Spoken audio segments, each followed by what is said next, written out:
இன்னைக்கு காவல்துறை ரொம்ப அற்புதமா எங்களை ரொம்ப கையாண்டிருக்காங்க.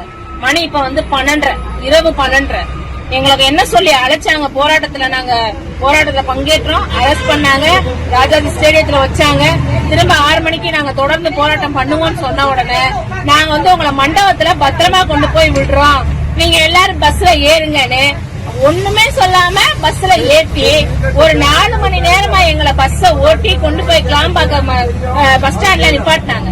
அங்க கொண்டு போய் ஏன் நிப்பாட்டினாங்கன்னு எங்களுக்கு தெரியல. மண்டபம் எங்க மண்டபத்துல கொண்டு போய் விடுறேன்னு சொன்னீங்க அப்படின்னு திரும்ப அங்க இருந்து எங்களை கிளப்பி இப்ப மணி 12:30 இதுவரைய இந்த காவல்துறை எங்களுக்கான சாப்பாடு வசதியோ தண்ணி வசதியோ எந்தவித அடிப்படை வசதியும் செஞ்சு தரல. இங்க பாத்தீங்கன்னா ஒரு 100க்கு மேற்பட்ட மாற்றுத்திறனாளிகள் இந்த பஸ்ஸுக்குள்ள இருக்கும். இதுக்கு மேல ஒரு 30 பஸ்ஸுக்கு மேல இங்க இருக்கு, சென்னைக்குள்ள இருக்கு. இந்த 30 பஸ் எங்க இருக்கு ஏது இருக்கு எதுவுமே தெரியல. இப்ப மாற்றுத்திறனாளிகளை ரொம்ப கேவலமா படுங்கேவலமா சென்னை காவல் நிலையம் காவல்துறை ரொம்ப ரொம்ப ரொம்ப கேவலமா எங்களை நடத்துறாங்க அப்படிங்கறது நாங்க இதை பதிவு பண்ணிக்கிறோம்.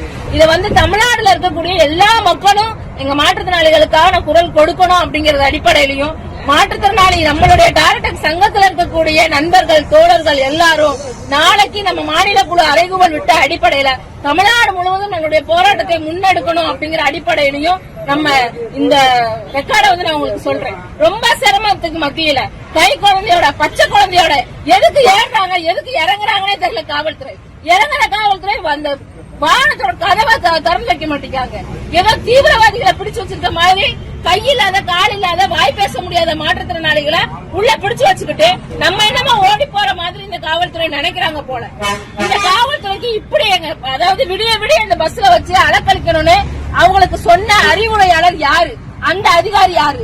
அந்த அதிகாரிக்கு அவர் மனநோயால பாதிக்கப்பட்டிருக்காரா இல்ல அந்த அதிகாரி மன வளர்ச்சி குன்றியவரா அப்படின்னு அவரை கொஞ்சம் செக் பண்ணி அட்டப்பட வேண்டிய தேவை இருக்கு அப்படிங்கறத நாங்க பாக்குறோம்.